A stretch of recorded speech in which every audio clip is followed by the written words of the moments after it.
Yo, we are back like cook crack.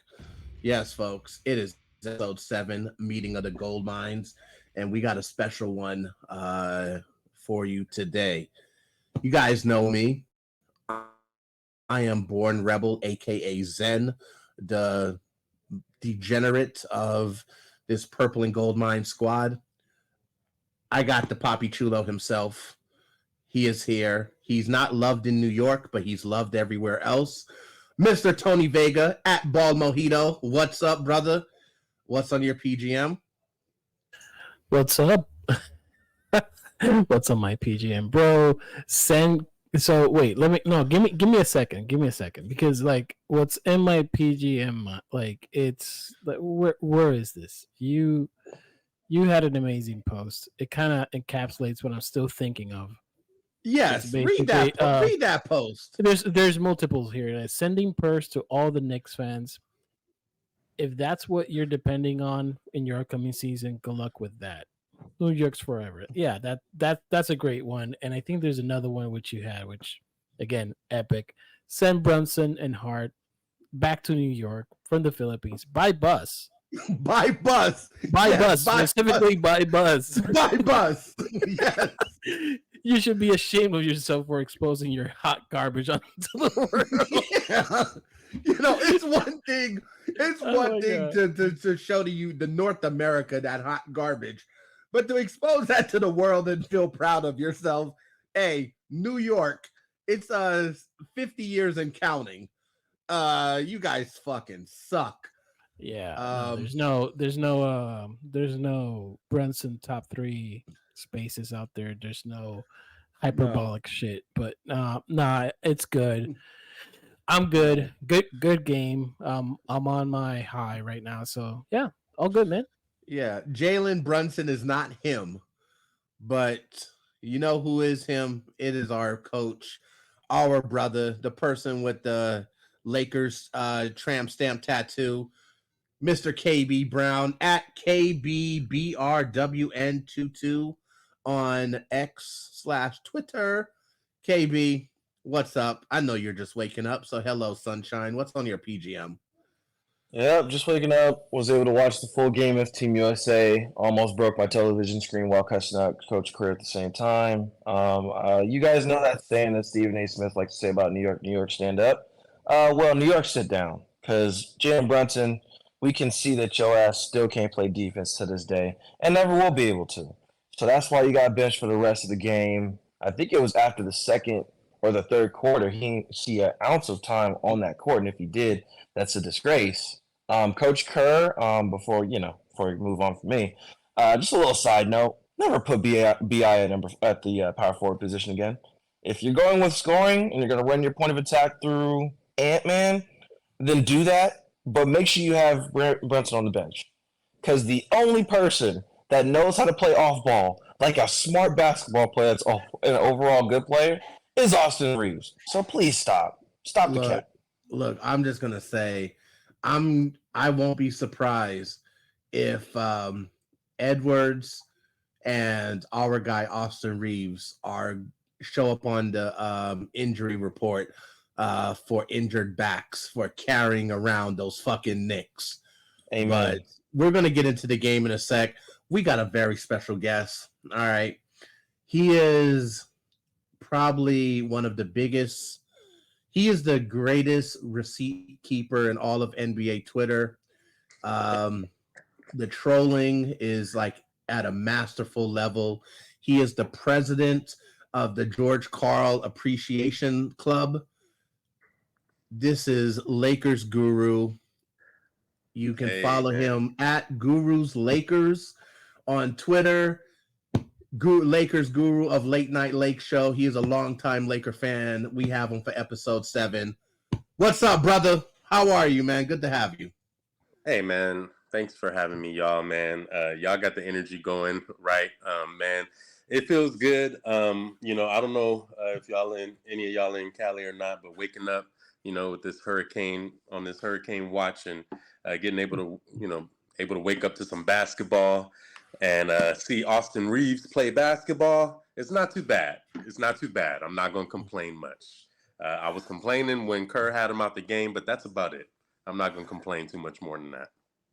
You know what, man? There's another tweet that we put out during the game.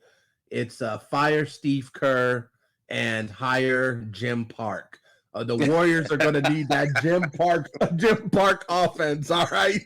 So hire Jim Park ASAP. America needs you, Jim Park.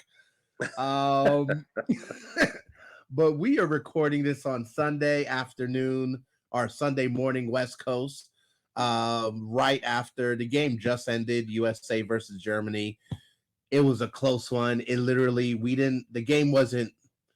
I didn't get comfortable until the last minute of the game. Germany, they actually had a nice lead for much of the second half. We won 99-91. And there's only three players that we need to credit with this game. Tyrese Halliburton of the Pacers, Austin Reeves of the Los Angeles Lakers, you already know, and Anthony Edwards of the Puppies in Minnesota. Anthony Edwards had 34 points in the game. We couldn't get a box score, but no, Anthony Edwards had no. Yeah. What was it? Anthony Edwards, I think he had 34 in the game. He literally dominated. At one point, it looked like he went down with the injury. But Austin Reeves, they got that bench mob that is I don't know why they're not in the starting lineup, but Austin Reeves, he definitely did his thing once again. Clutch threes, clutch defense. Guru, what's your thoughts on the game, man? Man, you know what? I'm not going to be, this Lakers homer as I typically am. I'm going to get to that, but I think you got to start off crediting, Ant, because he's just a killer out there. He's a killer out there, and us as Laker fans, we've seen that a lot. And when the game was in the balance, he was one of the guys out there that wasn't afraid and that was just decided, we're not losing the day. So incredible shot making and just, having the moxie to even take those shots. He's so young. And so that was really good to see. But now I'm going to my Laker homer side, and I have to say, I'm sorry. I don't know. I tweeted this out. Austin went out. Lakers were only down 3. When Austin came back in, they were down 16. I'm not a mathematician, but within about 2 minutes, they were back within 3. Y'all do the math. And Tyrese Halliburton obviously had a critical role in that as well. But there's something to be said for synergy and mesh. And a lot of guys on this team have it. And then there's a couple guys that are on the outs. You mentioned some names already, Rebel. And I'm not going to repeat them because, they're going to come for me. No, absolutely. Absolutely. Well, you know what, KB, I know you got some thoughts on this game. Where you at, brother? Man, look, I agree with everything Guru said.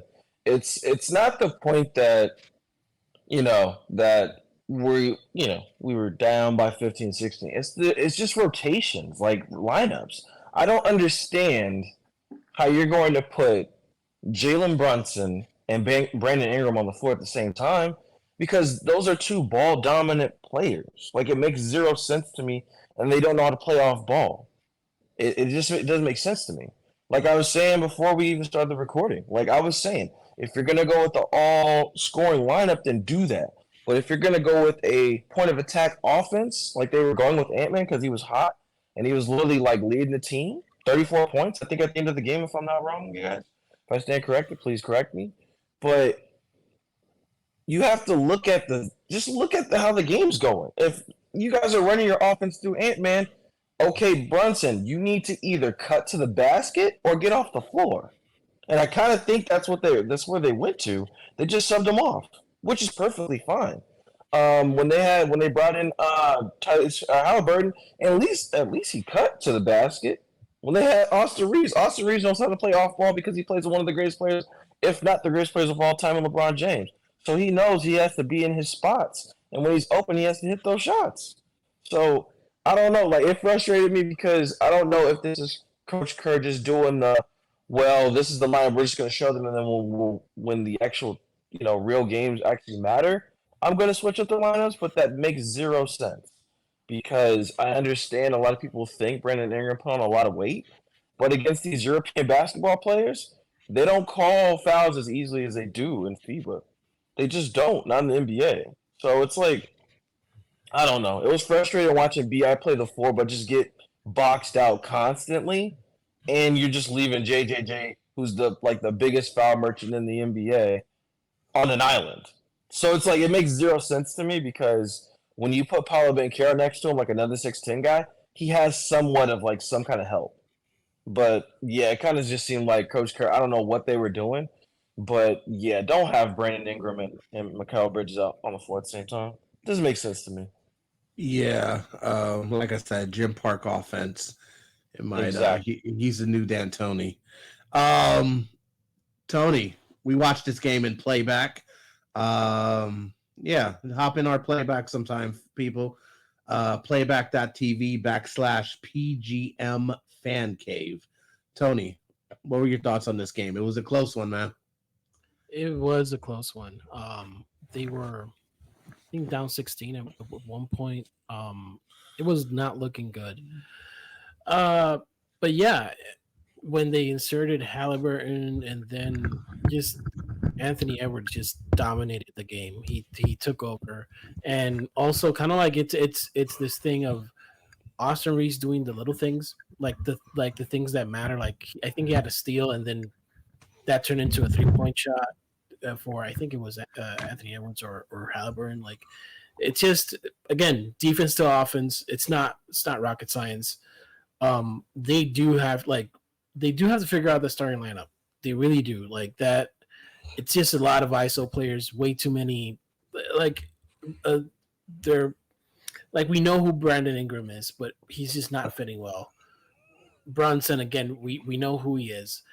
Great players in a vacuum in their respective teams, but when you combine them, they kind of have to know how to play off ball. So, if anything, at this point, it kind of shows that if they want to be serious about this team, they do need to make a tweak or two on that starting lineup.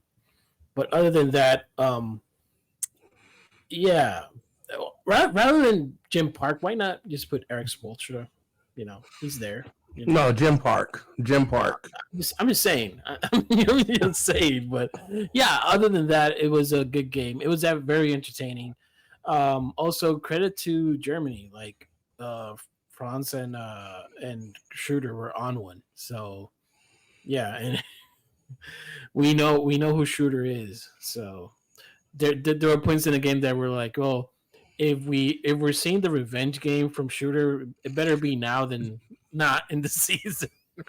If he would have, if Schroeder would have played like that for us during the season, I understand he's undersized. I think he still would have been a Laker. He played where he was actually trying to. It wasn't about him. He was trying to initiate the offense. He was trying to get guys in their spots. Like he was being a point guard. He wasn't. He wasn't playing like he was like, okay, I'm playing for a contract. So I don't know. But by the way, shout out to Tim Cranges. He just posted a good stat here about again. It's kind of hard to find stats about the FIBA game, specifically this one. But Reeves played the final 12 minutes and 38 seconds of today's game. The U.S. went plus 19 in that time. Absolutely. Just saying. Hey, you know what? But look, yeah, I know the Team USA. They got some cleaning up to do. They got to take care of some stuff. If they're going to win the FIBA Cup and the FIBA World Cup, and I'm not looking forward to us going against Canada. Guru, what you think our outlook's going to be going into the FIBA tournament? Well, look, I think these games have been good tune-ups, and it gives sort of a litmus test for Kerr and the staff to figure out what's working, what's not working, and that's that just to simplify it, right? That's how you go into things and you improve your systems. What's working, what's not working. We know, as Tony said, we know that BI and Brunson in that starting lineup is not working. Whether you remove one or both, it's not working. It's not working for starting games. It's not working for closing games. What is working is Austin Reeves closing games. What is working is getting him on the floor as soon as possible and as much as possible. What's not working is waiting until the 2 or 3 minute mark of the first quarter to get him in the game, because you're losing by then, you know. So I think, what he does is settle things, you know.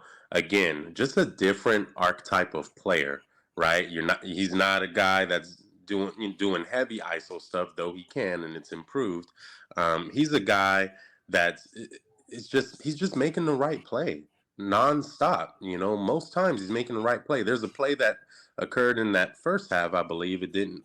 I don't know if it got much notoriety or hype, but he kind of got to a spot like right above the free throw line, and then I think it was Bridges cutting baseline, and Reeves just finds him with a bullet underneath the basket. You know, when you Yes, I remember that play. Yeah, I mean, just things like that. I mean, he's gonna make those heady plays, and then I was talking about some of his off-ball work. Um, I think that we're the reason why you have to have guys like him in the game, guys like Bridges in the game, and some of these other just kind of like heady guys is because what they're doing off ball. That's all I watch. Like in the second watch, but in the first watch, I don't watch FIBA games multiple times, but I'm speaking about Lakers basketball. Right, of course. In the first watch, I look for that stuff sometimes too, and Austin just has a knack. He's getting switched off. He's protecting the paint still. He's blocking guys out. He's helping other guys that are disadvantaged, and that's what wins you basketball games. And obviously, we're not here to dump on these guys. They're all young. It's a young team, and that was the purpose of it. But when you have a high IQ player out there, he's going to help you win games like this. And for Canada, I mean, I just think. Who's suiting up for them? Do we know if Wiggins is playing? Do we know who is confirmed? Not Wiggins. They said Jamal Murray dropped off because the rigors of winning the championship. So right, it's literally only SGA. There is what's his name? RJ is there too. RJ Barrett is there. Okay. The dude who likes to troll everyone. Who's on the Rockets? What's his name? I can't even remember his name. Reminds me of an ugly Rugrat. Dylan Brooks. Dylan Brooks. There you go. Yep. So he's on there. You feel me? Rectar looking ass motherfucker. Yeah. Yeah, I mean, it should be solid. I think I think this was the tougher game. I think we'll be okay. And if we're not, and you guys put this clip on and say I jinxed us, then Oh no, we're not gonna do that. We're not gonna do that. And either way, it'll be gold. Oh yeah. Well, we never know. You do have a reputation out there for jinxing, but but real quick, I must, I would not be a good person if I didn't shout out Tommy Pickles and the rest of the Rugrats. But yeah, it's what. Look, we got some cleaning up to do. I think Canada is going to be our biggest opponent, our toughest opponent, and we'll see how it goes. But speaking of big, and just you'll see where I'm going.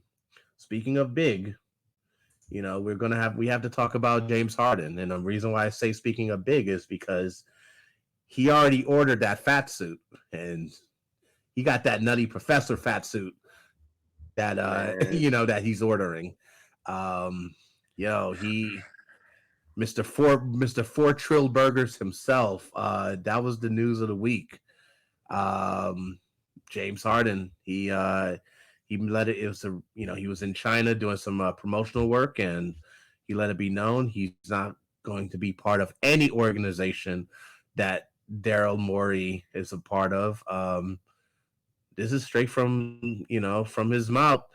This is no more just wanting to leave or requesting a trade. Like, now we're getting into some hostile territory. Guru, what's how you see the situation playing out? I think he ultimately gets traded, and I think they end up taking pennies on the dollar. I think teams do this often where you try to say the opposite, you try to bluff just because you're not happy with whatever offer you receive. And if you're the Sixers, it's still early in the summer, no reason to jump at an offer. I think no matter what happens, they're not getting anything for James Harden, and you're going to have to take an L. I don't think there's any way they just go into the season because the elephant in the room is Joel Embiid, and if you can't put a good team around him, you at least have to make sure he's comfortable, right? And if he's not comfortable, then no one's comfortable. So I just feel like this ends at some point, and I feel like Philly has to take a L on this deal and then maybe try to look towards another deal to actually improve the team, a separate deal from James Harden maybe. So, this topic, man, I'm sorry, guys, Rebel, KB, and Tony. This topic is a sensitive one for me because James Harden slander is part of my magnum opus. It's one of my purposes in life. I feel like I was designed to slander him, and it's not by choice. They chose this path. Well, you know what? Let's dive into that real quick. I mean, the origin story is very, very simple, man. They said his name in the same sentence as Kobe Bean Bryant, and I remember that. I remember that. That was disgusting. he had 50-something points, 60 points in a game where he shot 20 free throws and 20 three-pointers, and they acted like it was the first time they had ever seen it. And I never forgot that. And I made it my sole purpose. Well, I'm glad that you brought that up because this episode, folks, is dedicated to Kobe. We're going to be talking about Kobe in a minute, but this James Harden thing. So in a previous episode, I got into a little back and forth. I don't know if it was on playback. I think it was on our playback. I got into a back and forth with some of the PGM guys because that video that was tweeted out of him grabbing the 4 burgers at the club, the 4 Trill burgers. I was told that, hey, he could have been grabbing it for other people. He could have been the one to grab the burgers for the group, and he was taking it back to them. And I said, look, if I'm in a group and I'm going to the club with James Harden is not going to be the one to fetch the food. It will probably be me or just anyone else. He's not, he's not going to be the person to fetch the food. I said, look, he grabbed 2 burgers for the club and he grabbed 2 on the road. You think he was taking the burgers back to the group or that was just all for him? Wait, this is a question for me? Yeah, it's a question for you. I'm sorry, man. I was on mute and I was laughing the whole time you were talking. I actually just found out about Trill Burgers, and so that's what makes this even funnier for me. But I no, man. I think that I'm with you on your theory. I think that he may have just look.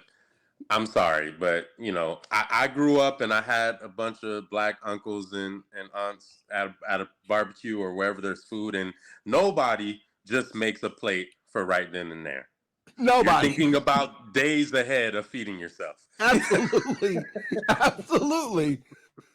Now, to his credit, maybe he didn't plan to eat it all in one sitting.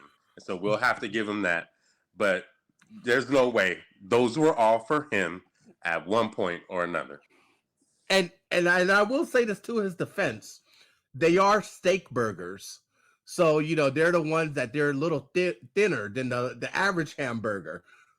he could have been taking that into consideration as well. That, oh shit, like there's certain ratios to this. There's like, so in his defense, they are steak burgers. They're not hamburgers. So, And you know what? I'm all for players doing what they want to do in the summer, but if you have a pattern of showing up to camp not in shape, it looks funnier in the light. I'm sorry.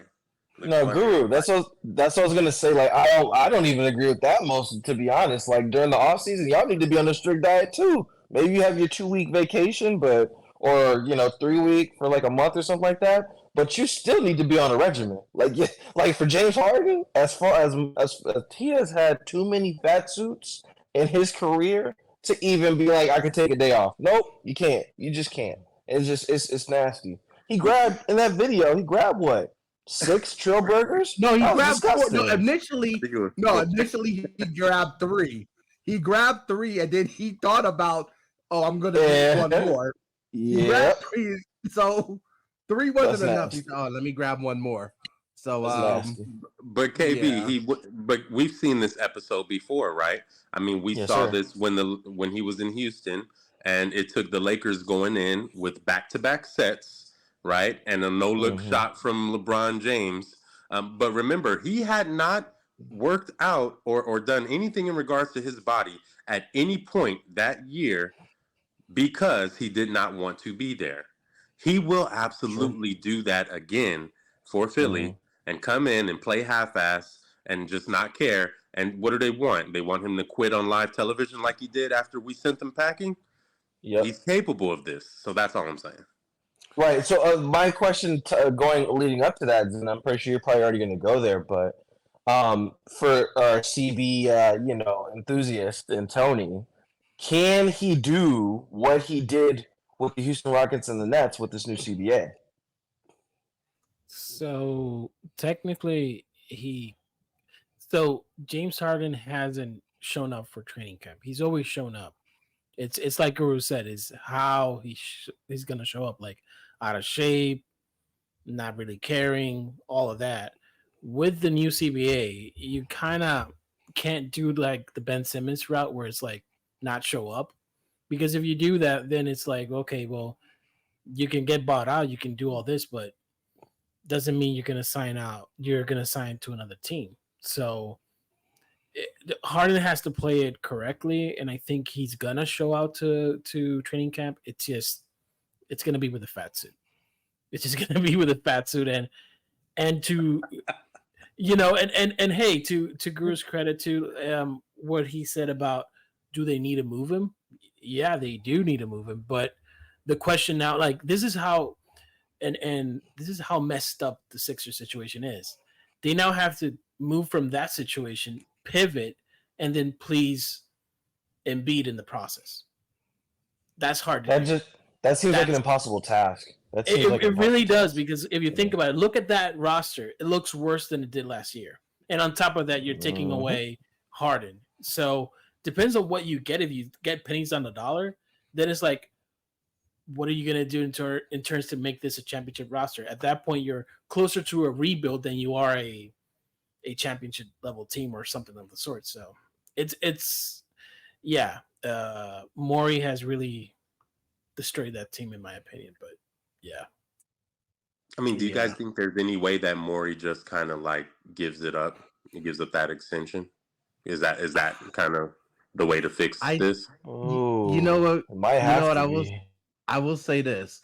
The fact that the NBA has launched an investigation into this, that tells me a lot. This is no more than just like a hearsay thing. I think there's something there because, and I said this, in our spaces and stuff. I said, they have a personal relationship. Last season, James Harden left $13 million on the table. To help the 76ers, to help the 76ers, and to say, hey, look, I'm going to opt out of this. I'm not going to pick up my player sign a PJ Tucker. Oh my God. PJ Tucker owes them money. Add some context to it. Like it's not like to help the Sixers. It's like I wasted time PJ. But Yes. hey, hold on. Hey, Zen and Tony, but he's legendary though. PJ Tucker's legendary with the shooting. Right. Legendary shoe game. Yeah, no, James Harden needs to just I had to back throw up that. the truck and just say, hey, all those. I need the ones. I need the 97s. I need the 95s. All your retro 11s. I need all of those. Exactly. Just lead him with some some LA gear. Just leave him with the LA gear. That's it. Damn. Yeah, LA gear is wild. yeah, just leave him I with the just LA look, gear. but hold on. So I just have a question for everybody on here, and Guru, if you want to answer first, because I know you're probably used to dealing with this. When it comes to a lot of these disgruntled like stars in the NBA, out of all people, why do they keep linking the Lakers with James Harden? Like that's disgusting. We don't want him. You know why? Because again, it's that same principle. If you want people to pay attention to your athlete's drama, if I'm an agent, I'm gonna leak his name to the Lakers. I don't care if there hasn't been one single conversation, because I know that that's gonna get clicks. I know that that's gonna get traction, and I know that that's going to get whatever narrative I want to say. It's going to get, it gets the people going, right? It's provocative, to quote, our a fellow Laker fan, Will Ferrell, right? So I know that that's going to work. I don't think that there's anyone, that's connected to this that actually believes that. There may be some fans out there that like to peddle that. We should get them checked in somewhere, stat. But Okay.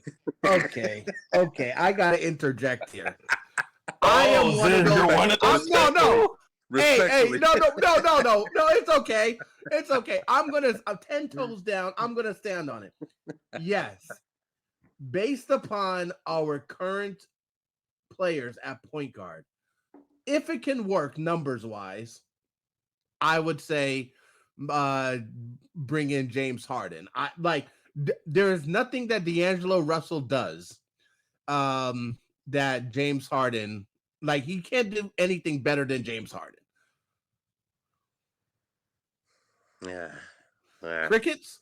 Okay. I'm just saying. But here, you are right. But he can't do anything on the court better than James, but he can do better for our salary books better than James. True. Look, if it could look, all I'm saying is that numbers wise, Tony has made it clear he's our salary cap guy. Numbers wise, it can't work. It works. It does. Yeah. But I'm saying that if I personally believe James, this is how I kind of see this scenario.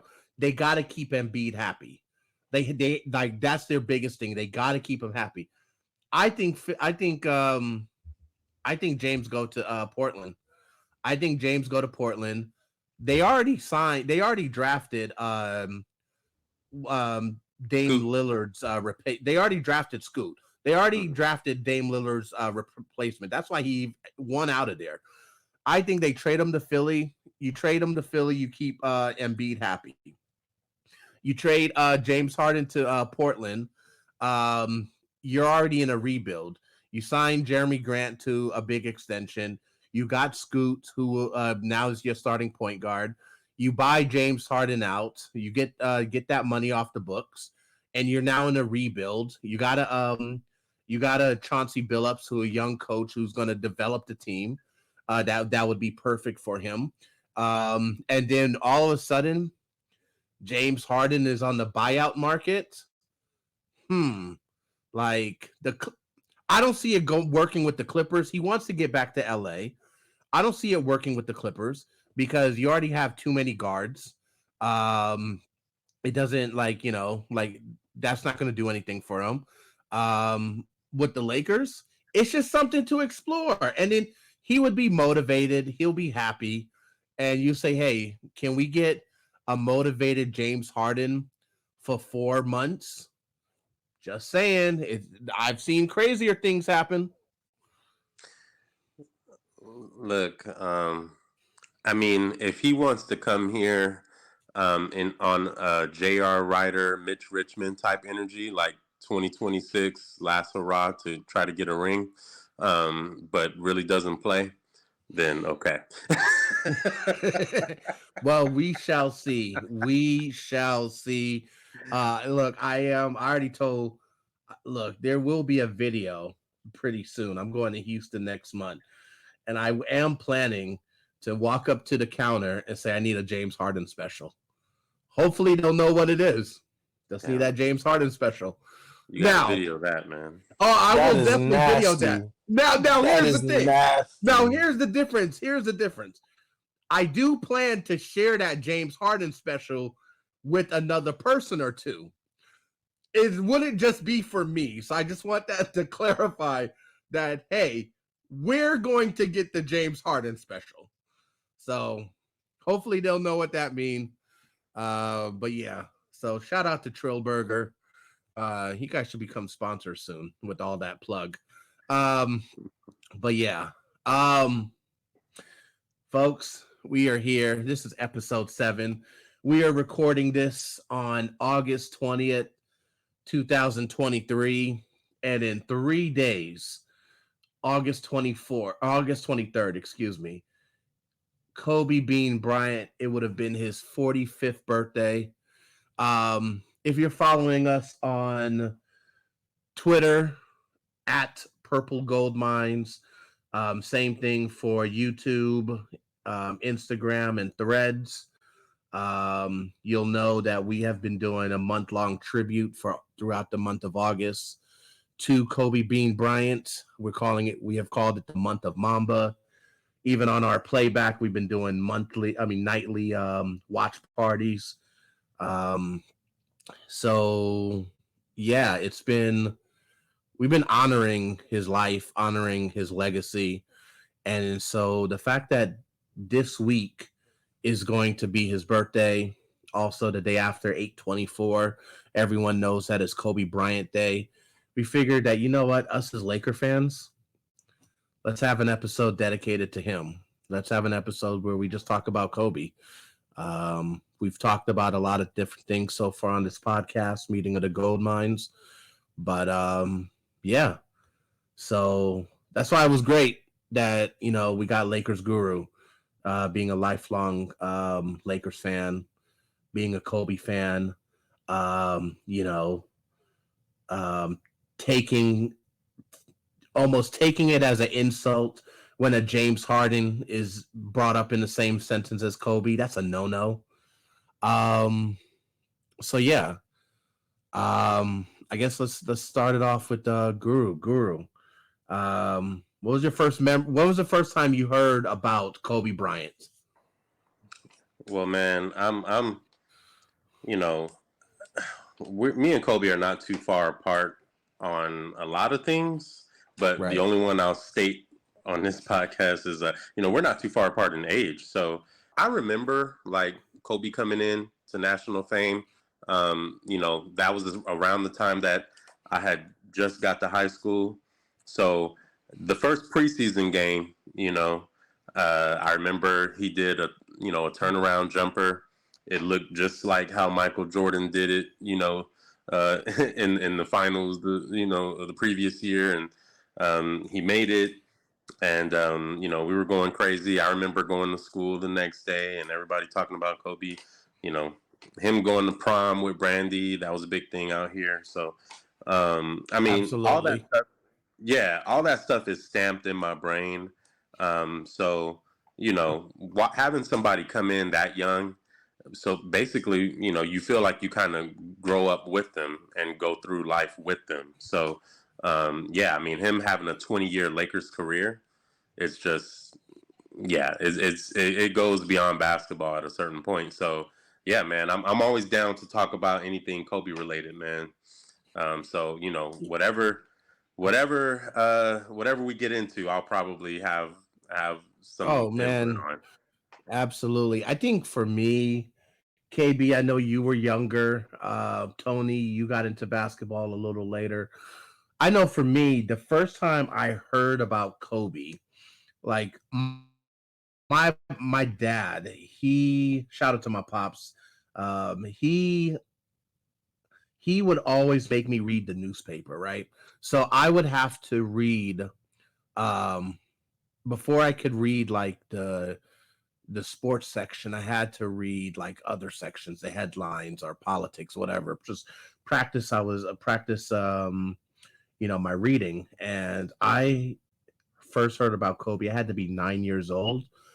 It was in the newspaper. It was I guess it was the day after he had, announced that he's gonna, declare himself for the draft, or enter the NBA draft. And it was the first time I actually ever heard of the name Kobe. I'm like, oh, that's, as a little kid, I'm like, okay, that's a weird name. And my dad told me it's actually named after a Japanese steakhouse. And, so that was the first time I read about him, was in the newspaper. And then from there, because of the name stood out, I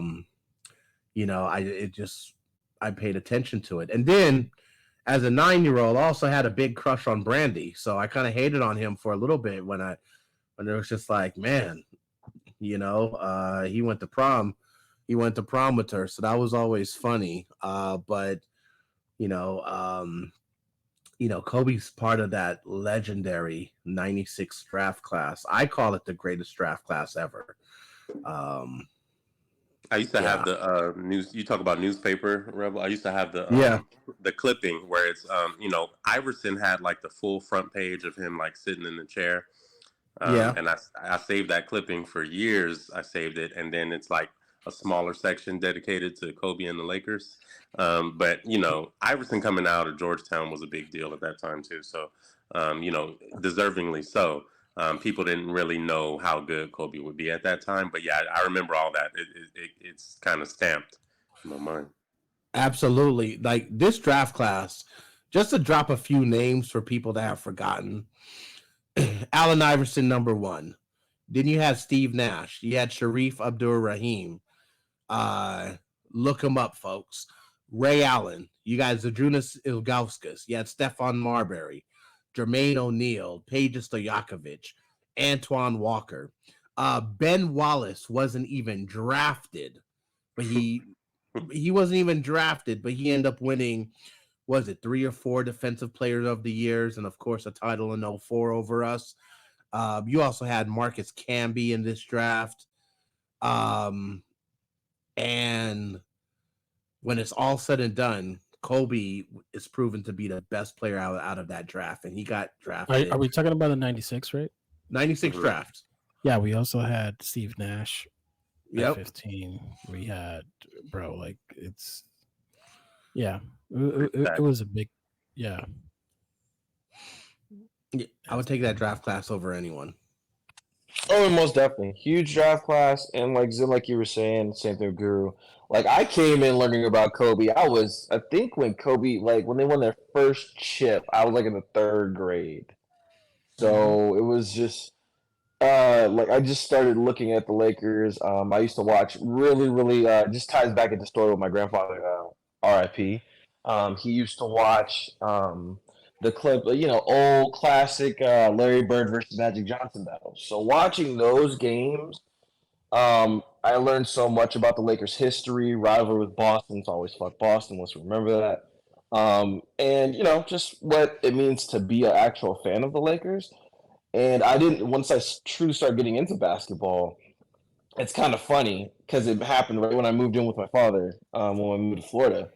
And that was literally after the night Kobe Bryant drops 81. So it's like, dude, like I watched that game, just watched, bucket for bucket. I just watched the whole entire game again because they recorded it. And I literally fell in love with the game. I fell in love with Kobe. I fell in love with the Lakers. So it's just, yeah, it's, we're always going to miss Kobe, but what he did for the Lakers and what they did by, grabbing him up and making that trade, that was probably like that was the greatest move that I've ever seen in my lifetime. Because it's just like Kobe Bryant. This is not sad, man. He just reminds me of he's just like the what I mean, the prodigy, or he succeeded over what Michael Jordan has done. But I look at Kobe Bryant as being really he had a big impact on my life. So that's kind of where Yeah, there was. I know, like in the mid '90s, and Guru, I know you remember this. like in the mid 90s, there was always that thing who was going to be the next MJ. Um, First it was like Penny Hardaway. Then you had, yeah, first it was going to be Penny Hardaway. He was, and mind you, he also had the marketing behind it because he had, the pennies. He had the crazy commercials with Chris Rock as like as Lil Penny. So he had the marketing machine. His game was developing. Um, you know, then you had Grant Hill. It was like, all right, they're going to look at him as the next Jordan. But Kobe came in with just a different. He just had like a different energy. But those first couple of years, right? Because I know he had the '98 All-Star game where he went out when he went against Jordan, and that was covered in The Last Dance. What was those first couple before Phil Jackson got to the team? What was those first couple of years like with like young Kobe?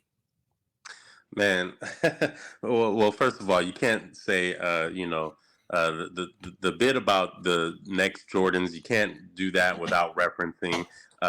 They actually called him Baby Jordan. Harold Miner out of USC. He had that name while he was playing over here, and the fact that most people that listen to this probably won't know Harold Miner is, who Harold Miner is pretty funny, considering how much we heard that at the time, but. Yeah, go look up Harold Miner, Baby Jordan, see how his career went. But anyway, man, Kobe first couple years for me, it was exciting, and obviously, those of you that kind of looked back or research or follow know that look, Kobe had a 20-year career by definition, but in reality, for me, if you take away losing a couple years to injury. And then you kind of can't count his first year for me. It looks more like a 16, 17-year career in real time because, he just didn't get to play. That was a different time. You already, having a big man come out, and be that young was one thing, but a guard, never. So that was not a thing. And you weren't, shout out to Late Night LakeShow, and they recently did a pod with Nick Van Exel where he kind of confirmed that, like, they weren't really fucking with Kobe. They weren't trying to let him, get ahead of them and play like that. And if coaches did put him ahead of him, they felt disrespected. It didn't matter what he was doing in practice. So, yeah, that's just the first year that almost doesn't even count. You're playing 15 minutes a game. You're averaging about 7 points. I mean, you guys can fact check that, but if I remember correctly, it's 15 minutes a game as a rook. Yeah. And then the second season, by preseason, shout out to Ben Wallace, who you just mentioned. By preseason, the season opener couldn't even come soon enough, and Kobe was making waves and wrecking shop by the start of that second season, and you knew that people were going to have to move out his way. So you get the All-Star berth, but because the fans just love watching him play so much, and then after that, Eddie Jones, you think Alex Caruso is a cult favorite right now, or Austin Reeves is a cult favorite right now? Eddie Jones was all of that and maybe more. So imagine a guy being so good that's on the way that you have to literally trade an Alex Caruso or an Austin Reeves type player just to make room for him. And that was the significance of the Lakers getting rid of Eddie Jones. And so he, that first year, the coach wouldn't let him play. But after that, he was coming, and he was coming fast.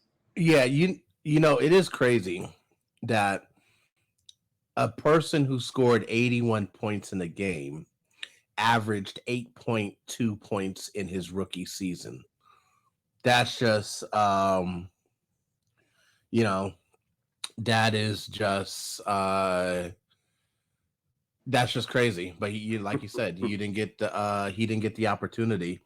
The thing with the thing is with Kobe is just that he said it in all the smoke interview. It still pissed him off. He's like, man, can you imagine? Because like since numbers is such a big thing, could you imagine what his numbers would have been like if he would have got the opportunity? Would have been crazy. So Shout out to George Karl for benching Kobe in the All who Star knows? game. But yeah, So he Del wouldn't score Harrow's. more than Jordan. Shout out to Yeah, you, it would have George, been as crazy. always. Yeah, absolutely, absolutely. So yeah, he didn't get that opportunity. So one thing I will say is just that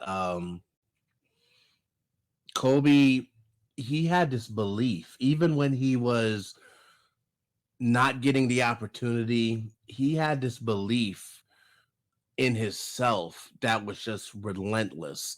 Where even when he was missing shots, even when he would try a move and it failed, he just had this look on him that shit, okay, I'll get it eventually. And then later, he definitely he definitely proved that to be the case. And even in that second season, I guess that's the 97-98 season. That's where he had that famous game in December where he had 33, Jordan had 36. And what we just watched that game in early August as part of our, watch party series for Kobe. And it was just the way Michael Jordan, the ultimate competitor, the person who would make up stories just to get a competitive edge, he was really dropping knowledge. Like he was really in the middle of the game. He was dropping knowledge to Kobe, and that's where you knew, it's something different about him. If Jordan is doing this, and he didn't do that to everyone, you knew it was something different about him. We got KB just swapped out. We got the context king in here. Yeah, what was your memories of early Kobe, young Kobe, those first couple of years, King? What's up? All right, so he comes in late and he doesn't speak right on time. That's Yeah. epic. That's Moving on. Moving on. Can't expect a seasonal guy to work a full-time schedule. Anyway, then Kobe, then we move on to when Phil Jackson comes to the squad and we get that three-peat. Tony, and then we'll go to the guru. Tony, let me ask you this. I'm a big Shaq fan.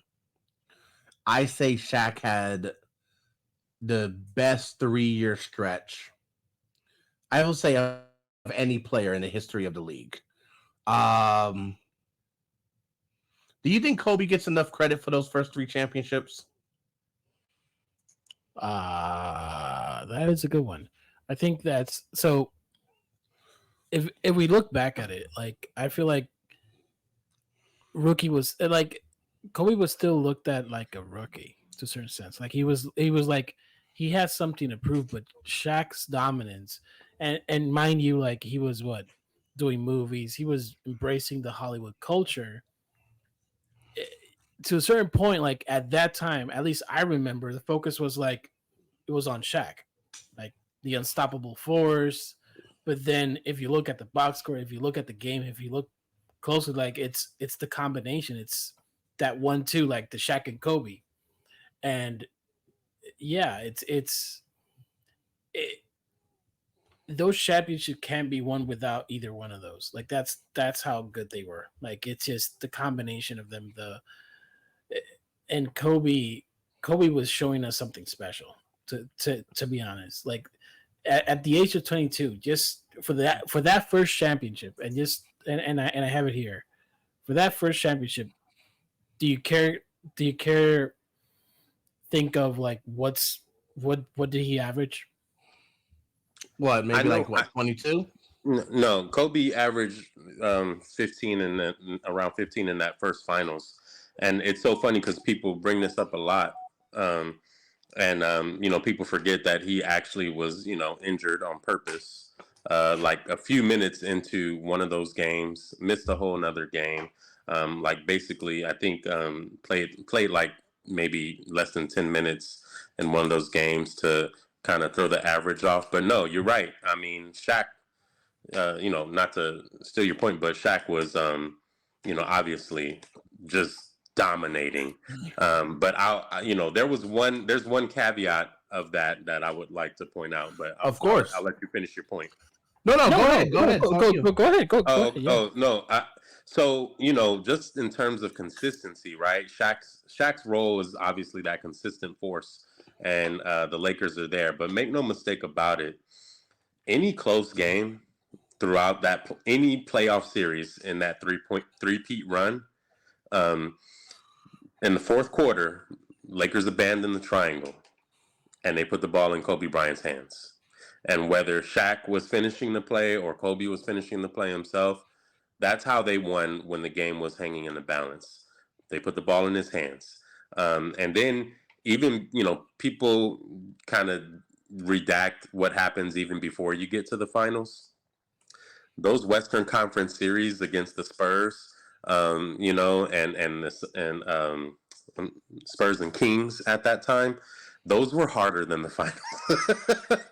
The finals were. They used to say the Western Conference Finals were the finals during that three-peat run because the East was so weak at that time. So that 2002 Kings team was probably the most talented team that Lakers squad, Shaq and Kobe, ever faced together.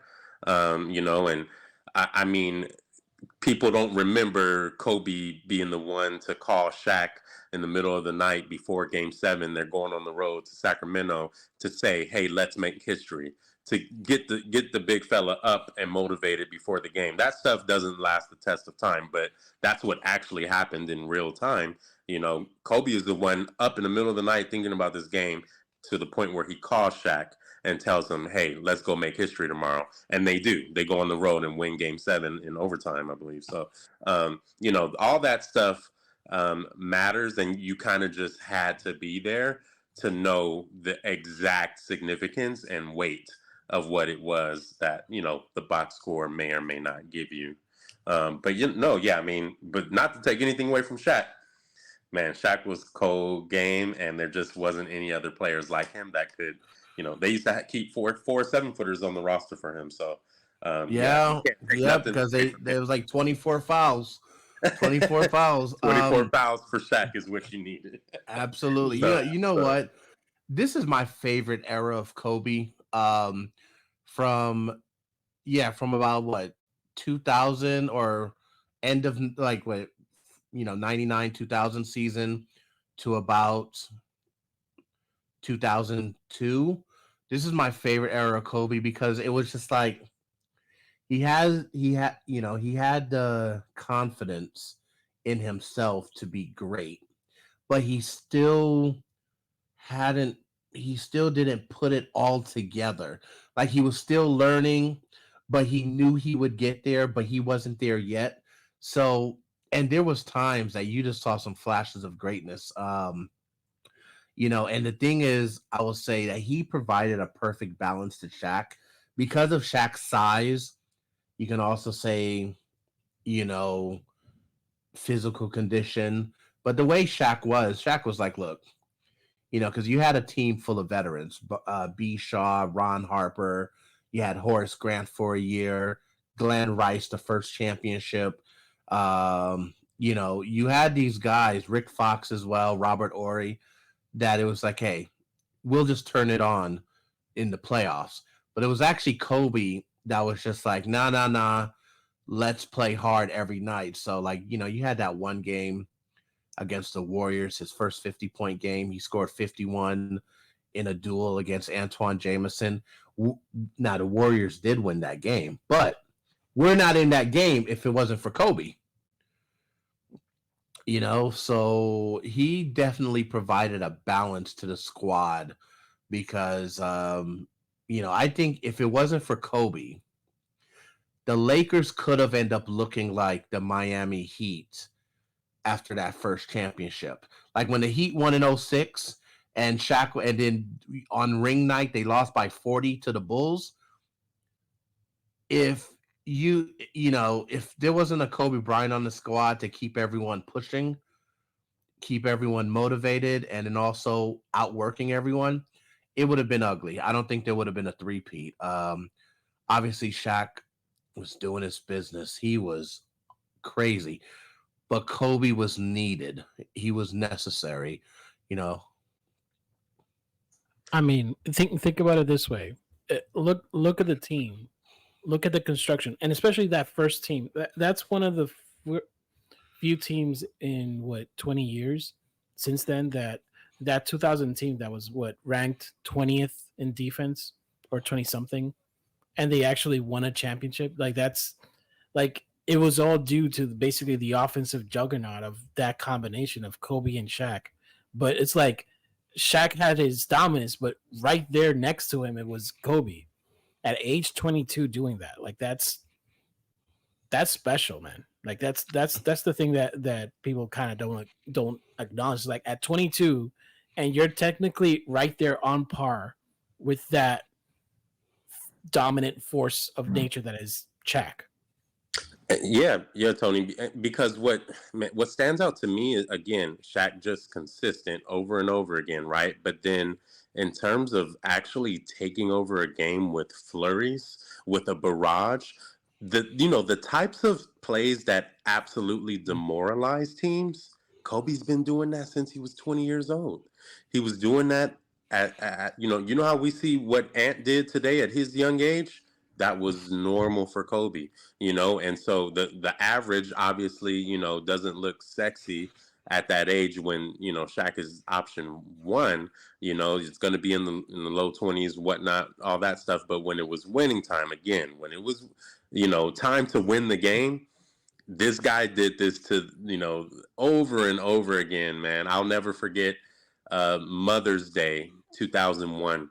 We're literally out with my mom for dinner, and she knows what time it is with me, so we had to have the game on. We had to be at a place that had the game on, and I remember then just seeing entire restaurant captivated with what Kobe was doing to the Spurs. Packing them up, getting them out of there. That was unheard of. Nobody would have predicted the Lakers would have been sweeping the Spurs. That was not supposed to happen, and it happened because he demoralized them. yeah, absolutely, absolutely. But one thing about Kobe in that era, I would say 2099 to that. Let's call it the three-peat era. He, he had a lot of like contemporaries. And when I say contemporaries, you had Vince Carter, you had Tracy McGrady, um, you had you still had that 90s class that was, still playing well. You had a lot of great guards. You had Allen Iverson, obviously, who won the MVP in 2002. But as a Laker fan who's in Southern California, Guru, what made Kobe different than those other guys? Because Kobe always had like this, he had like a flair, he had a style that was just different than those other superstar guards that, who were his contemporaries. What was different about Kobe, and what was it like rooting for him during those times against those other guys like that, the AI and the Tracy McGrady and Vince Carter? This is a great question, man, and I can tell you right off the bat what it is. When those guys came into town, Kobe absolutely knew that they were in town. He he looked forward to those battles as an opportunity to say, "Hey, everybody, yeah, this guy, I'm better than him, light years." And every time he would face up against one of those guys, now, I mean, obviously, those guys have had great battles with Kobe. You can throw Gilbert Arenas in there, but all of those guys have had really good games, versus Kobe too. But one thing you knew for sure is he was coming at their neck. He was taking it as an opportunity to separate himself. So if Vince Carter, look, the world was in love with Vince's dunks at that Yes. time. Yep. That still remains the best performance I've ever seen in a dunk contest. Yep. And I remember next time after that they came, I'm like, dang, Kobe's like super aggressive with this dude. He's like, he didn't want to let anybody have any light. Like, he's like, yeah, no, I'm better than him. Yep, nope, I'm better than him.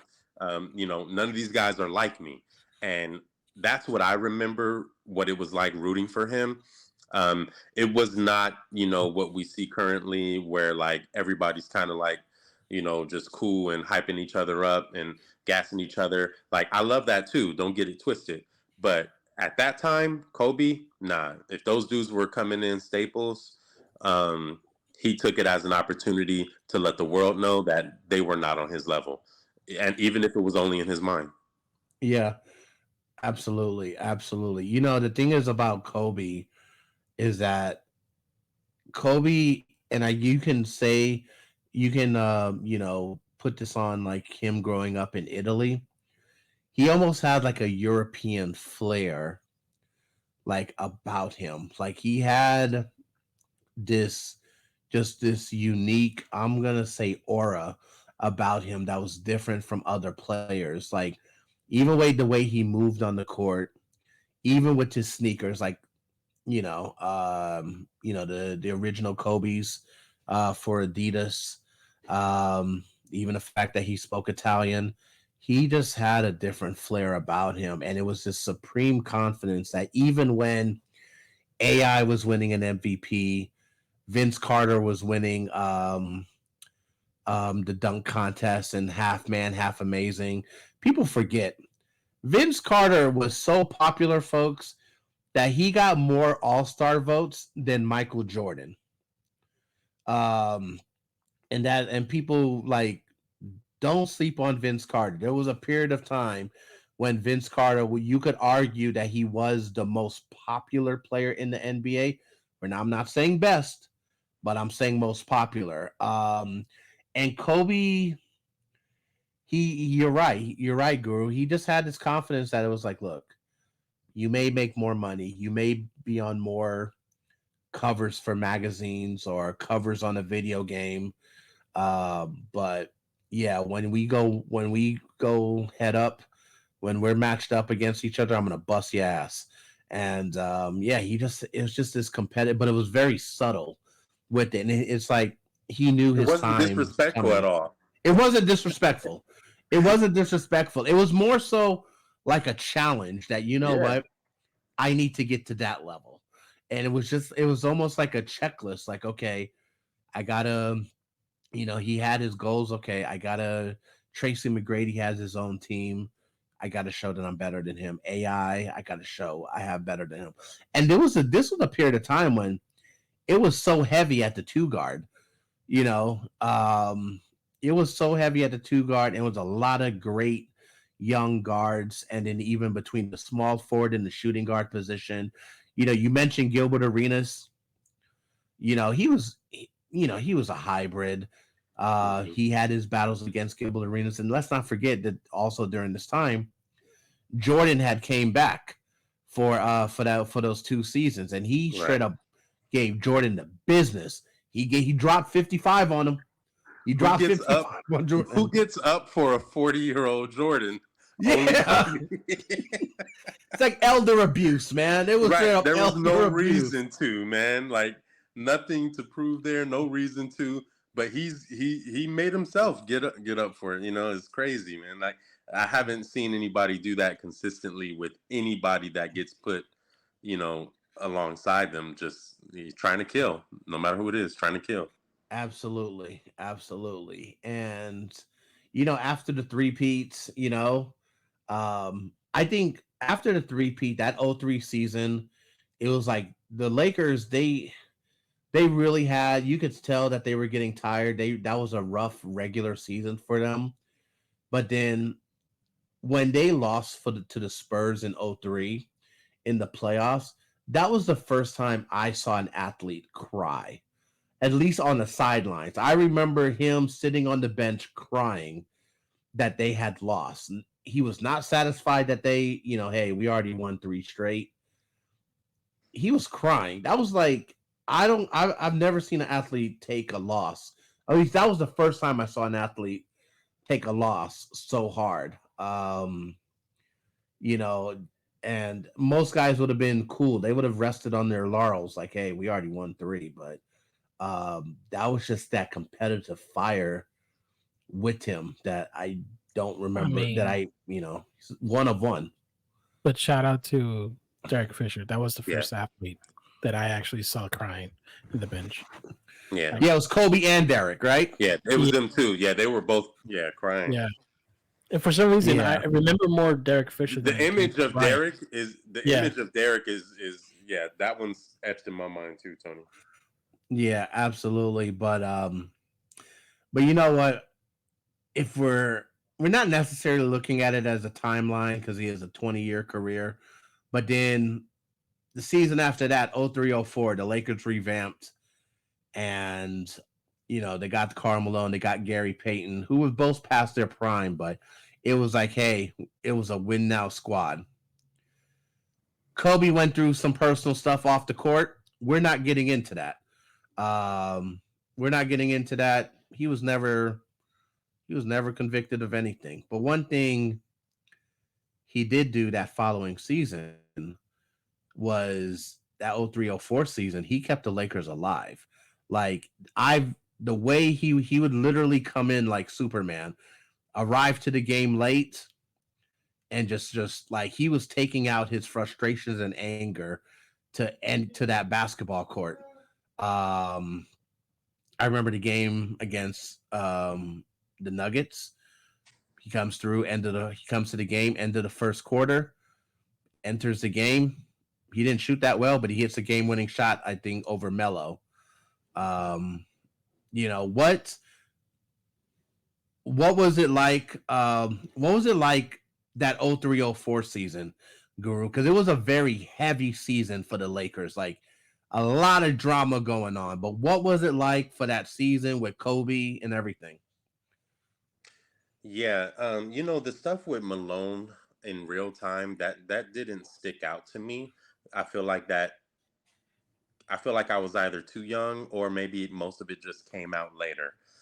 What I recall sticking out the most, obviously, the obvious, and then Shaq and Kobe's rift. Really, really kind of getting nasty. And then Karl Malone just being old and injured. I actually do remember having a problem then with how Fish came back in '01, and then you know he was injured for half of the three-peat year, but I didn't it didn't feel good to me that after such a great performance in the 2001 playoffs that we were putting him back to the bench when Gary Payton came on board. That didn't necessarily feel good to me, and I remember Gary Payton wanting to do his own thing and not really run the triangle. I do remember that in real time. So those are more of the things that stood out. Here's specifically getting back to Kobe for that season. Yeah, he's a man on a mission. Karl Malone had a quote like, "Oh, before you know it, he'll be back to averaging 30 points, and nobody will care or whatever." But that is actually what happened. Yeah, absolutely. He was going nuts, and that was at that point. At that point already, even though Shaq was still on the team, Kobe was by far and away the best player on the team. At that point. Yeah, absolutely, absolutely. And I think with Kobe, mind you, he was also going to be a free agent, and it was just like you knew that it was kind of like the end of an era because Kobe was going to go into free agency. The relationship between him and Shaq was at its all time worst. He was going through his off the court stuff, but it's like I think it was the last game of the season against Portland, and him being guarded by Ruben Patterson, the AKA the Kobe stopper. Kobe hit that game tying shot at the end of the fourth, just like literally, just like kind of just like slides over, move around him, and then obviously that moon shot over Theo Ratliff to win the game in overtime. Like he was on he was on a mission. Like he was on a mission. He would not be stopped. Rebel and Tony, that was the game after that falling down 3 over Theo Ratliff to cap that performance. That was the game I actually remember saying in real time. I said, "This is the best player in the league. This is the best player in the NBA." that we're watching every night. Like this is crazy. This is not normal stuff, and that was way back then. And then he went on to do even greater things. So that for me, seeing that, yeah, I hadn't seen anything like that before watching the NBA. Yeah, You know absolutely. what's funny though? Like that. So to add more to that, in that time when I saw that, the only player that came to mind that was like something special was MJ. Like the only comparison at that point for me, it was Yeah. like, yeah, like bro, Hmm. this is our MJ of this time. Like it's just yeah, because Yeah. it was special. It was really special. Yeah, absolutely, absolutely. I wanna ask because he's back with us, chasing number 18. King, let me ask you this: Shaq and Kobe. Do you think? Do you think Shaq needed to leave? And I want to ask everyone this, but I'm gonna start with King. King, you think Shaq needed to leave for Kobe to grow as a player, or could he have been able to still grow with Shaq on the squad? No, I don't think he needed to leave. Um, Kobe was gonna come and shine no matter what. That was one of those stars that you just could not dim his glow. Um, I don't think it would have worked just due to the fact that Shaq seemed like he wanted to do things his own way, and for the most part, it worked. But Kobe was kind of rigid in his preparation, and he kind of wanted everyone to kind of be in on that with him. And if you weren't, he almost looked at you. He almost looked at you as a as something he's going to eventually get you onto that. And I don't think Shaq was ever going to move off of that. So yeah, I do think Mm. it would have still worked, but yeah, I don't think he had to leave for Kobe. Kobe was gonna be Kobe no matter what. I'm in the middle of reading his book, and yeah, he was gonna be he had that mindset early of who he wanted to be, and there was nothing or nobody that was gonna stop him at all. I hear you, Guru. You think Kobe you think Shaq needed to leave for Kobe to keep growing? I think Shaq needed to leave for Kobe to um, reach the final level. I do. I think I agree that he wasn't. Shaq would not have willingly just kind of taken a back seat. And I mean, Shaq used to say publicly he had no qualms about saying Kobe was the best player in the world. I don't know why people forget that, but Shaq said it all the time when Right. they were on the same team. That wasn't breaking news then. Shaq would say he's the best player in the world, like pretty easily. And so, but I will say this, that it's easier said than done when you can see, like would Shaq have been just kind of as happy as everybody else was to see Kobe reeling off 9 straight 40-point games or 4 straight 50-point games? No, I don't think so. I don't think Shaq is built to take that lying down.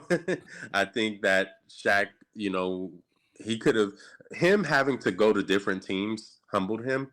But I think if it was 2007 and Shaq was still in the Lakers, Shaq would still kind of be have that entitlement, and want that deference. I think so. I think that he had to go, and Lakers end up getting a piece back in that deal, Lamar Odom, that nobody was really happy with at the time and thought it was fair, but fast forward 5 years, and he's a integral piece in another back-to-back title. So, yeah, I think it happened the way it was supposed to. Absolutely. Tony, what about you? What's your thoughts on that? Yeah, apologize if there's noise, but yeah, the I do believe, um, Sound yeah, like I me. agree. Yeah, it's my dog. She's on one today. But no, I do believe that Shaq had to go. And I think we had this conversation, like episode 3 or 2. I don't remember, but it's the alpha and the beta. alpha, yeah. Yeah, because like you have two alphas here. You have the mentality that Kobe is, and you have the relentless. Like Shaq was not in a mental space. Like he could say that that Kobe's the best player in the world, but he's not going to say to himself, that doesn't mean that I should play along. Like I'm still the vocal point. Like he still wants to be the man of the team. He still wants to be relevant, and to a certain point, you can't have that on the team. You kind of have to have cohesiveness. And also, Shaq, unless he actually prepared his body, slimmed down, he was getting fatter by the day. Like I think it was the Miami Heat, and that was it. Like that's just a fact. Fatter by the day is insane. Hey, hey, man! Like I kind of remember I was in college, and I'm like, yo, what? Well, maybe James Harden hell? can order the Shaq size fat suit.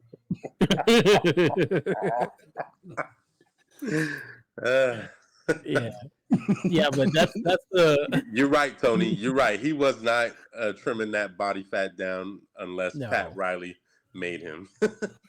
Jesus, and I think that was the reason why it ended quick.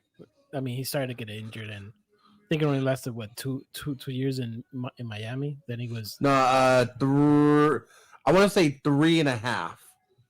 Yeah, that's a 3.5 because the year he got traded, the second year was when they won the championship. Third year is when they got swept by Chicago, and then he got traded. So it was like 3.5 years he was in Miami. Nice. I don't know. I kind of feel like it was less, but anyways, if I'm wrong, just comment below that there. All right, Zen. But yeah, I'll say this about Kobe and Shaq. I think Shaq leaving didn't make Kobe a better player because he was going to become that regardless. I think it made him a better leader. It also put him in a position where he couldn't, like Kobe used to say all the time. Like I remember reading a news article, I want to say in Time magazine, where he would say, hey, I'm kind of isolated from the team because I'm younger. Also, I don't go out to the club like they do. So he kind of isolated himself, which I guess you can do that if you're not the leader of the squad. But with Shaq leaving, now he's in a position where if they were going to win again, and Phil Jackson now challenging him to be the leader, it's like, hey, you gotta bring the troops together. You gotta bring your guys together.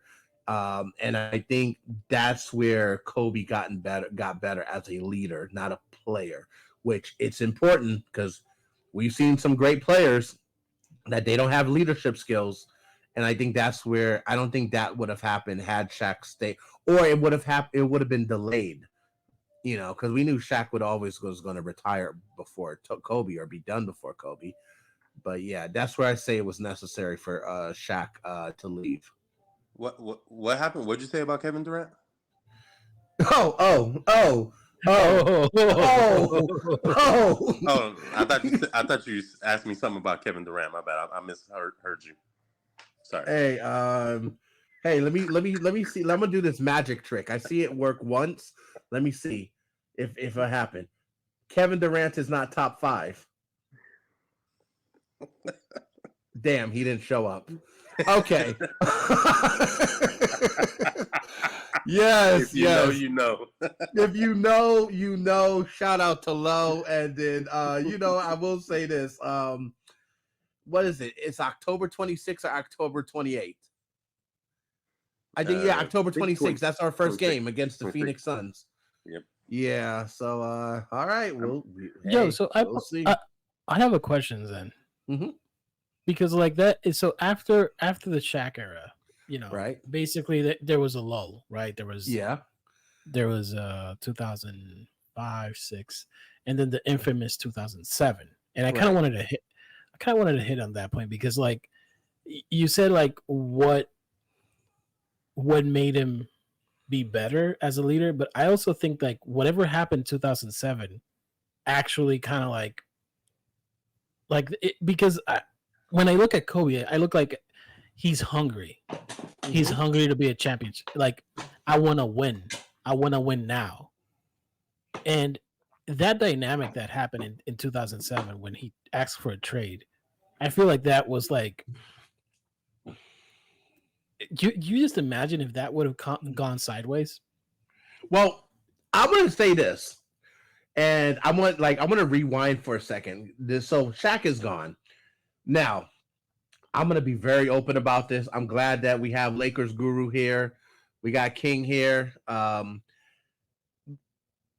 That period of time after Shaq left, to me, correct me if I'm wrong, and Guru, you have the local SoCal perspective. I was living in Northern California, but I was also like traveling to the East Coast a lot. But I think Kobe was the most hated man in sports, because you have a couple of things, and mind you, I think I'm going to just say this. I love Kobe Bryant. Kobe Bryant is the first athlete that I ever followed their career from first game to last game. I have a deep respect for Kobe. Not only for what he accomplished on the court, but I think Kobe is the definition of a person growing up, like really growing and maturing as a person. So I'm going to say that before I get into this part. But and I'm going to hear from Guru first. I think Kobe was the most hated person in sports, at least in the league. He was still dealing with he was still he still had the stain of, his court case. He was dealing with that backlash. Also, you had folks was blaming him for Shaq leaving. Okay. Also, there was something that was rumored for him to have said, which it kind of broke the bro code. If you know, you know, during the whole Colorado situation about Shaq. And that was leaked out around that time as well. Guru, what was it like rooting for Kobe during that time, man? Man, let me tell you why you're spitting. Listen, let's give current precedent. All right. Yes, absolutely. Ben Simmons and Sixers fans.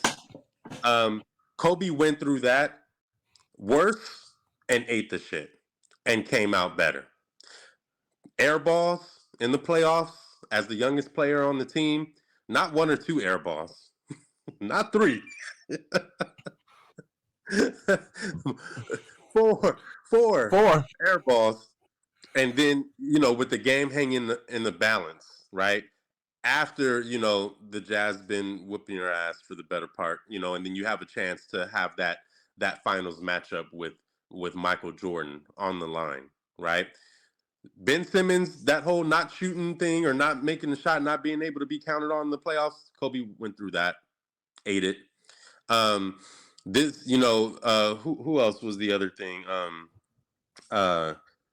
Being hated by he was hated by his own fan base, hated by players on the team, hated by people that didn't even follow the sport that closely. Because like you said, just kind of put Shaq leaving all on him, didn't even factor into Shaq's behavior or Dr. Buss's, vision into any of that. It was just, Kobe got him off the team, no other context, right?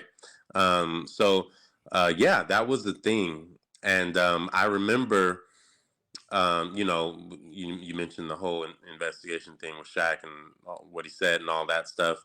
I mean, there was just so much going on. Look, Kobe really didn't start passing the ball like that, I'd say, until maybe, man, I don't know. Like he obviously passed it in the three-peat years, but when Shaq was gone and he was going on his scoring binge, he kind of went back to rookie Kobe.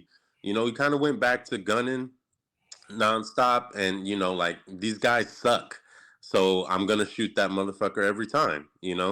And so Obviously people, nobody likes a quote unquote ball hog. So, the entire NBA community just looked at him as a ball hog, nothing more, especially when the Lakers weren't winning games and that wasn't translating to wins. Yeah.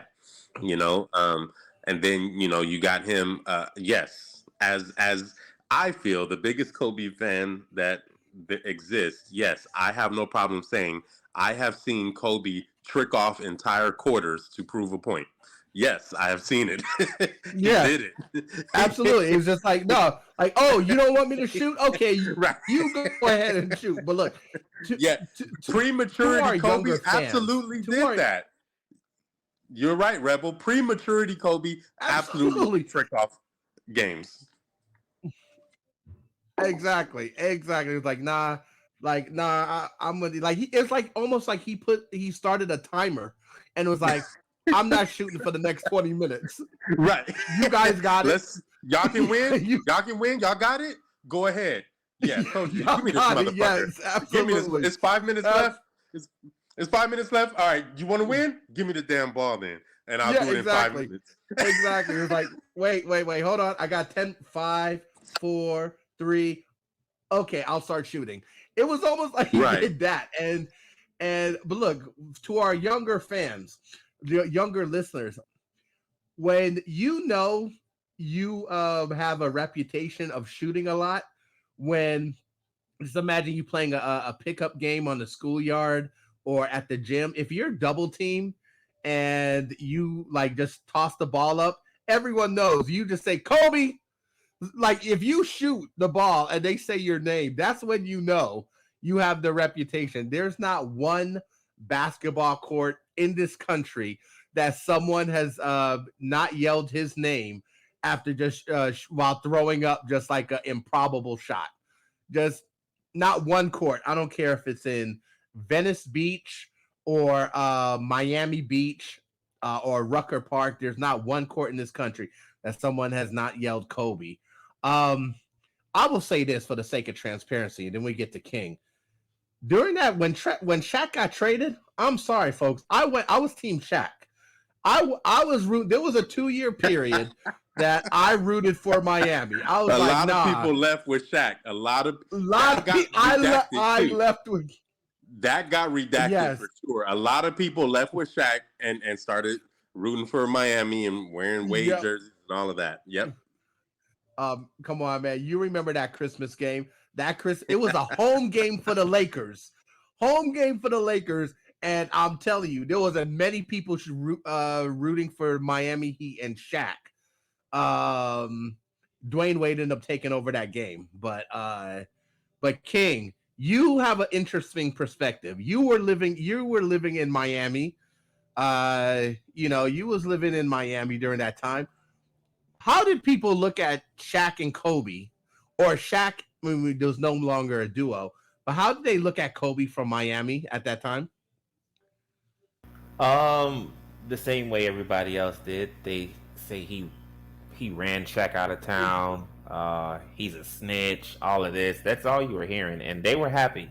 Like from my perspective, my whole household in Miami were all Heat fans. I was the only Laker fan. So all of the years before that, the 3-peat, us going to chip in 04, everything, or at least going to the finals. I was having fun. Yeah, it was all roses and dandy. And then when Shaq got traded, we had those tough couple of years. Oh, I heard it from them. And yeah, everybody in Miami, they embraced Shaq. They loved him, and hated Kobe for basically the perception that he ran him out of town. Which, I mean, I guess it's half true. But yeah. People looked at Kobe totally different way, and I think they still do.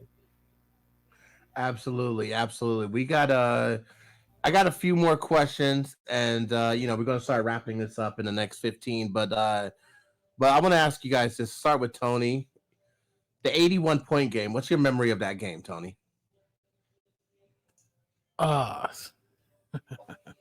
That was pretty epic. I'm not gonna lie. Like I didn't know what Excuse me. So I honestly didn't know what to expect that game. Like, for instance, that game I was like, I thought, well, we're going to see probably a 20-point game from Kobe. We're going to probably see a 30-point game from Kobe. But once that first half happened, I'm like, damn.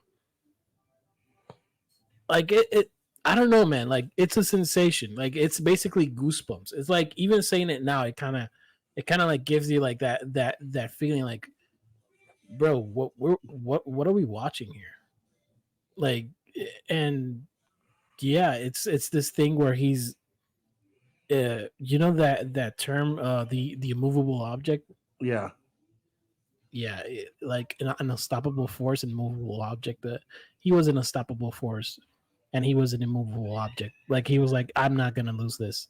I'm not gonna. And the thing is that they were trailing the entire. I think that they were trailing the entire game to a certain point. I think up to the third quarter, and then it's just like, it was just relentless. But yeah, that's kind of like my feeling.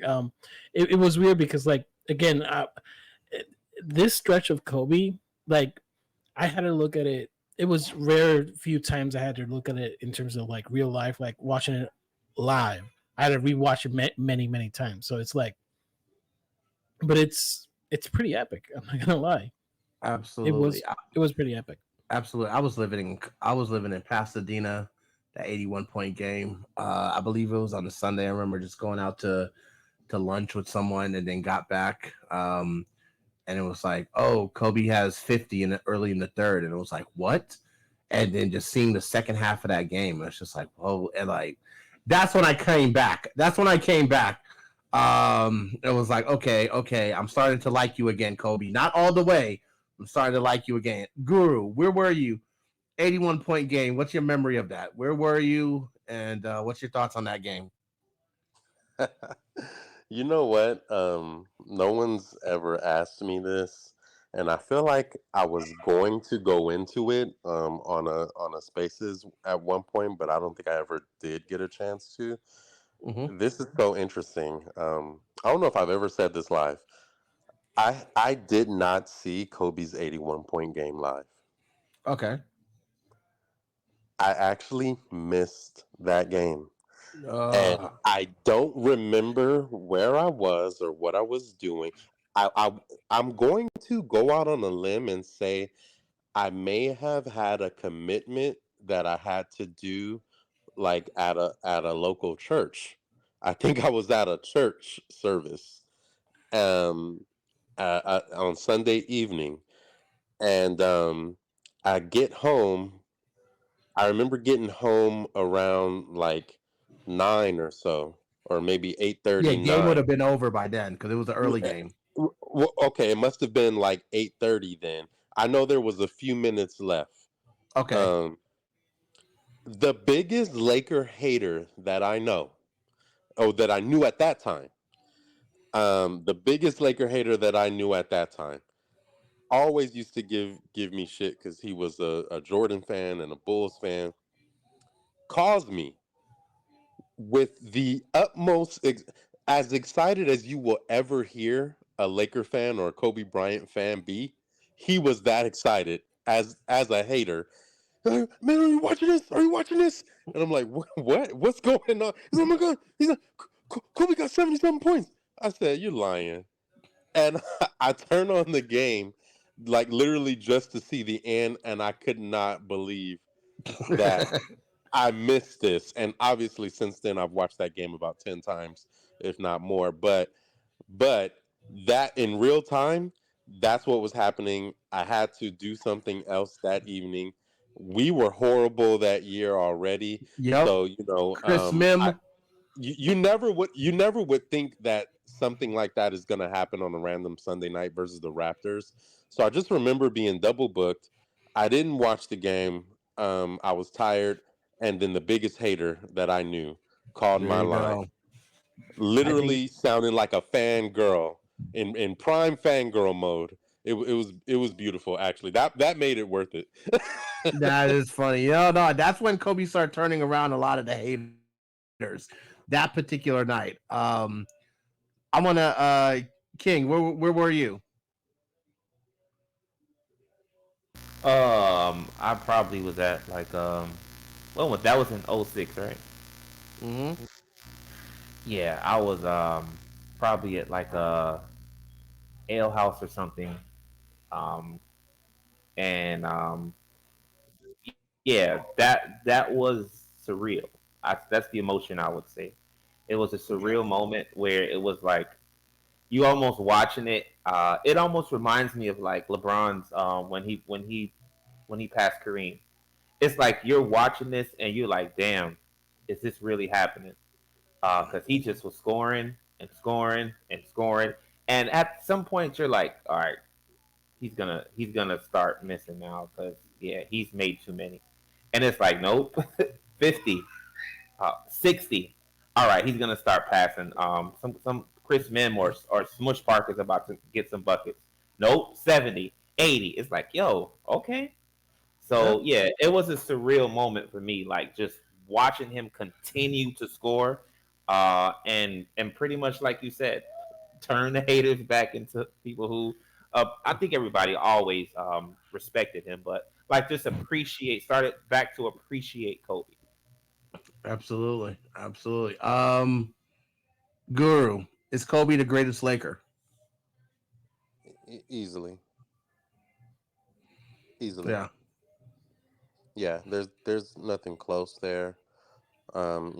Magic himself says that, and I don't have a problem with people that kind of grew up in Magic's era and saw him and saw both of their careers nightly and say Magic for because look, you can't weigh against what Magic did just for the entire sport, but for me, just Kobe's overall skill level and just what he did on a nightly basis for that amount of time outweighs it. Maybe if we got to see, I think Magic would have been one of those guys that kind of played well, like late into a 15 plus year career without everything else that happened, but it didn't happen that way. So, you know, absolutely, I think it's Kobe going away. absolutely. What current players remind you of Kobe, if any? Oh man. Um, um, man, there's a few. Obviously Kobe himself gave the nod to Russ in terms of just the tenacity, right? And Right. Russ showed more of that against us, than he has recently. But against as a Thunder player against us, and so yeah, I definitely saw it then. Just nobody really reminds me of him anymore in terms of his floor game. But so when I'm speaking strictly on just approach, you Right. know, because I don't think there's anybody right now that kind of has that floor game, that footwork, that repertoire, that ability just from anywhere on the court to get any shot, to make any difficult shot at all, and consistently, routinely. I felt like every close game. There was a period there where I felt like every close game, like no matter what we're gonna win, he's gonna do something to make sure we win in the end. And yeah, I don't really get that feeling right now, but I will say, just in terms of approach, um, man, I think, well, first of all, LeBron doing everything, and breaking every record that needs to be broken. It's been fun to watch Kobe break all the records and then LeBron come right behind him and break all those records again. That's been fun, and break even more records. So that's been fun as a Laker fan, to have that. So obviously you have to put LeBron there just because I think what LeBron doesn't get enough credit for when you talk about approach is that we just say like, oh, he's the first guy to be able to be this good at this age, but there's actual work that even all the other greats that we know of, Jordan, Kobe, everybody, didn't do in regards to their bodies, or just weren't blessed or gifted with, that he has, that kind of separates him and makes him go a little further. So to me, you have to put him there because I don't know any other player 17 years plus into the league that kept working on their body this much as LeBron James. And people who say he doesn't have that type of approach or mentality needs to look no further than just his preparation to even be able to play. Absolutely. Absolutely. Yeah, I mean that's probably the best thing I can say. I got 3 more questions, and we're gonna do a rapid fire. What's what's your favorite pair of Kobe sneakers? I'm about to get cooked. Hey, Oh, hey, hey, man, dude. I think I'm with you on this take that you're about to have. You know where I'm going to King. King. I honestly, I could not tell. You could put a pair of Kobe's in front of me, and I couldn't tell you what version they were. I have never owned a pair of Kobe Bryant basketball shoes. And yes, this is I remember I've been cooked for this before, like in real life by people that know me. Like, Mhm. how you don't got a Kobe jersey? How you don't got a Kobe pair of shoes?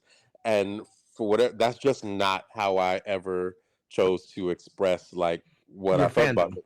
Yeah, my fandom. It was always in other ways, and so I've never been a person into kicks like that, but man, I can't. I don't even know how to answer that. I'm gonna get cooked No, for that no one. problem. Not setting you up, King. What's your favorite pair? What's your favorite pair of Kobe's?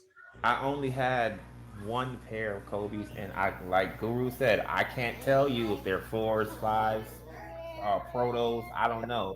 It was a while ago that I had them. My brother-in-law used to take my shoes and go play basketball, and he messed them up, and I was like, you know what, I'm good. I was a Jordan guy as far as shoes go, but yeah.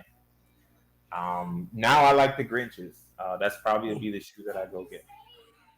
I think for me, I know I like of the Nikes. I like the Kobe 8s. I'm a sneakerhead, but to me, nothing will ever beat those. The first time I saw the original Kobe's, the Adidas.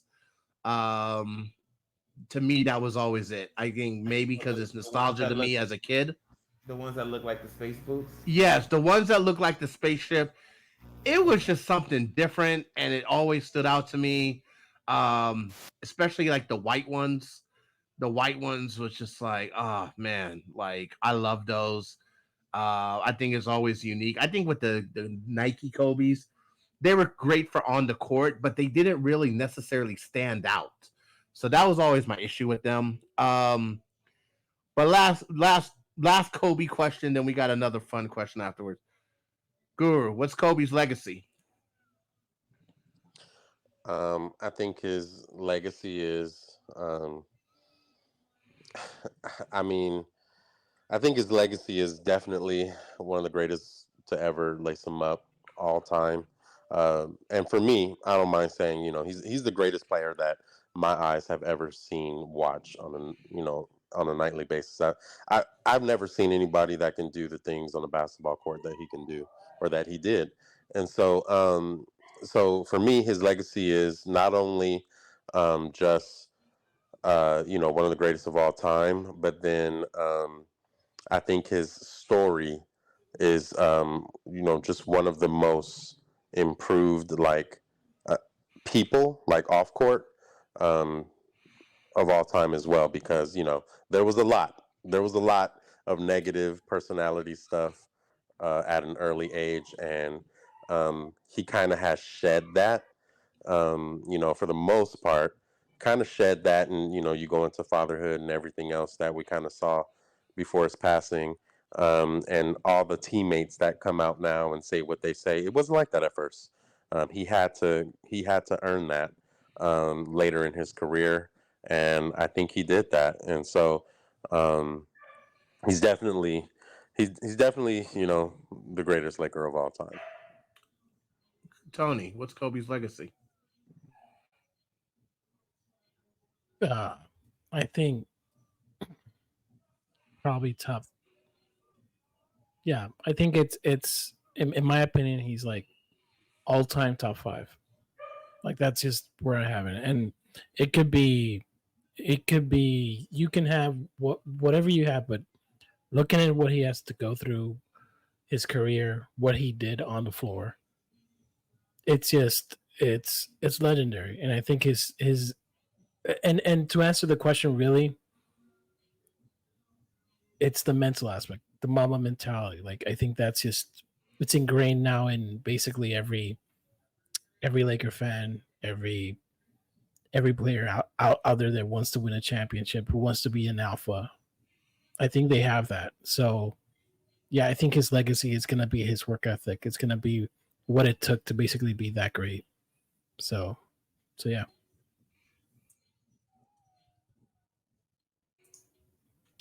I think when it Okay. comes to Kobe's legacy, I think he is the definition of like growing as a person.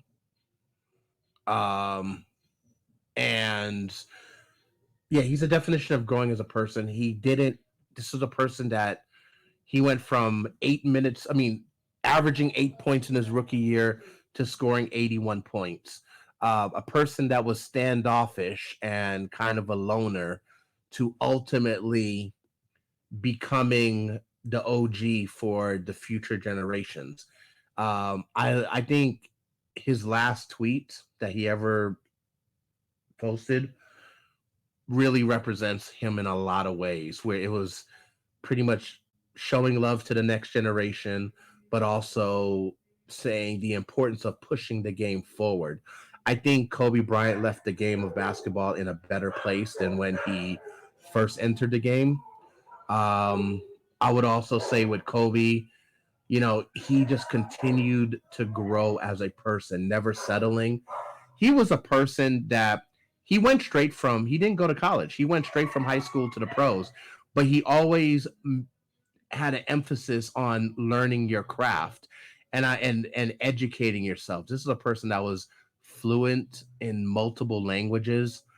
He let learning be cool when a lot of times in our culture we act like that shit is corny. Not Kobe. This is a person that he studied page for page the referee's manual so he could be able to get better at his game and learn the tricks. And no one did that. That's the thing I love about Kobe. Um, so yeah, he was one of one. Absolutely love Mamba. And yeah, we're gonna continue to celebrate him. He's gone, never will be forgotten. And yeah, I'm glad that we were able to have this conversation with you, Guru. Thank you so much for joining us. We do have one last question, and it's always a fun one. We because the Lakers aren't just about basketball; it's about Showtime. We're in Hollywood, so we always ask the last question we ask each of our guests is something that they're watching, like a TV show or movie.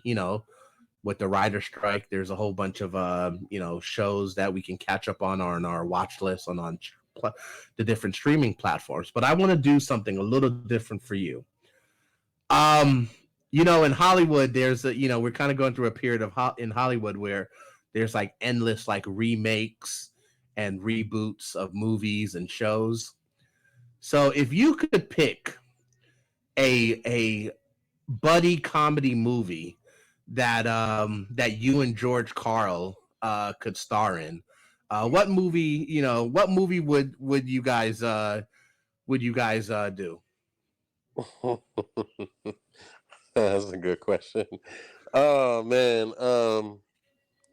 Then well no we oh man we can't do oh man I'm thinking Lethal Weapon, they got the classic Danny Glover line like I'm too old for this shit. That might hit, but I don't know. I'm gonna go with Rush Hour probably. Rush Hour. Rush Hour. Okay. All right. Rush Hour. Okay. I could see Step Brothers for you guys. I could see Step Brothers. You guys on the bunk beds. I can see that for you guys. Oh And special man. shout out to George Karl, who we did make a formal request to be a guest on our podcast, and we got declined. So special, special shout out to you. We wish you the worst. But anyway, uh, Guru, man, thank you so much. You're a lifelong Laker fan. You're You're one of the funniest people on Twitter. Shout out to Late Night LakeShow. And man, I know you're going to be hosting some legendary spaces for this upcoming season. We truly appreciate you, man. And please don't be a stranger. Appreciate it, man. Appreciate the invite, man. This has been fun. And again, thank you guys for having me, man. And we'll see y'all around for sure. Absolutely, absolutely. Hey, if you're listening to this for the first time, please like, subscribe, all of that. We'll be back next week with episode 8, a very special. We're going to continue our Kobe Bryant tribute. And be sure to follow us at Purple GoldMinds on Twitter, IG, Threads, and YouTube, and also our playback.tv/PGM Fan Cave.